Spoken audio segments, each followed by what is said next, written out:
Hello and welcome back to my channel. If you've not been here before, my name is Tracy Mayhew and I write contemporary romances set here in the UK and YA fantasy fiction based on myths and legends.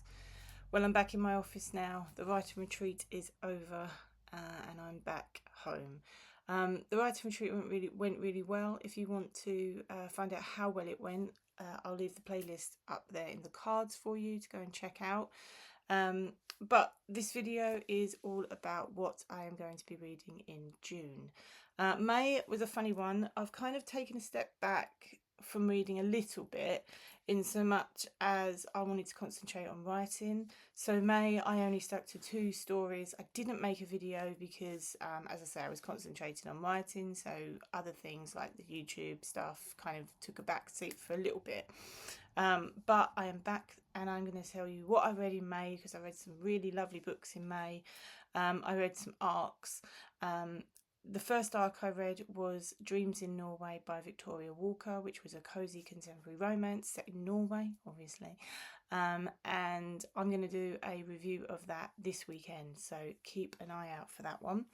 And the second book that I read was called What the Heart Wants by Ellis Darnell. Again, another lovely book. This time it was set in America. I really enjoyed it, and again there will be a review coming. That one will probably be in July because her release date is not until July, so I'll do it closer to her release date so that it will coincide with when the book comes out.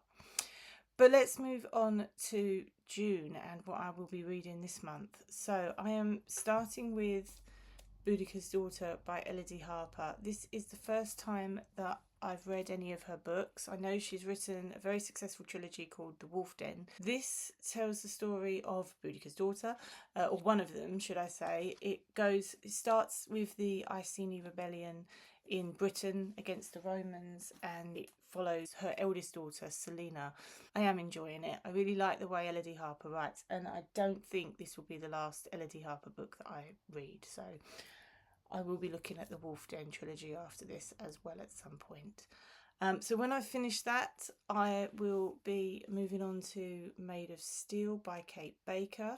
This is another indie book. I met Kate at one of the book fairs that I've done recently and bought her book. It sounds really good. It's sort of a historical fiction. I'm really into historical fiction at the moment. I don't know why. But this one is set in 1911. The Titanic features in it as well at some point. And it's about suffragette movement, and I thought, you know what, it sounds really cool.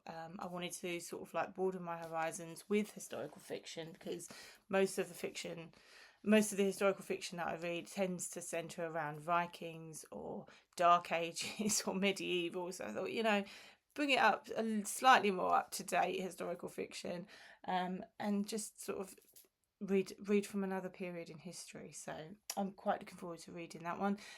I will be doing an indie author book club review of that when I am finished as well, so keep an eye out for that. So that will be coming up in the next few weeks. And the third physical book that I will be intending to read this month is And Then There Were None by Agatha Christie.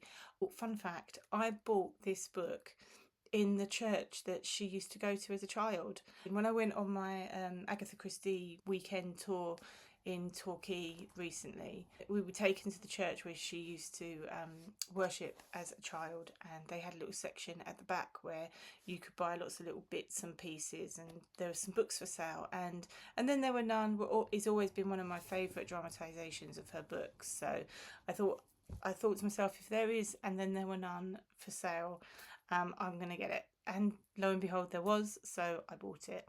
And I'm really looking forward to reading it, because I've never read one of Agatha Christie's books before. My mum's a massive fan. I really should have read a book by now, I guess, but I haven't. Love the dramatisations, love the films and the TV things and everything. But yeah, it's about time I read one of her books, I think. I have started reading it, but I'm very, very early days with that book. It was put on TV as the 10 Little Indians, and it's about 10 people who get called by a mysterious host to an island, and they've all got some murky past, and they all start getting killed off one by one. And lastly, my audiobook for this month is called The Coffee Shop Detectives by Louise Mumford. It's also read by Alison Steadman of 1995 Pride and Prejudice fame. She played Mrs. Bennet. I'm a massive fan of Alison Steadman. So when I realised that she was reading it, I nabbed the book. It's about a group of 4 women who all seem to be battling their own issues. They're kind of an eclectic bunch. They're friends. They meet up in a coffee shop and they call themselves the Crones. I've only just started it. I think I'm on chapter 3 at the moment, and so far it is quite funny. One character in particular has already had a bit of a meltdown, and it's definitely got my attention. But yeah, I will let you know what that book is like next month. Well, hopefully when I finished it, or when I'm nearer the end anyway. So that's it for this month. That's what I'm reading. Let me know what you are reading in the comments.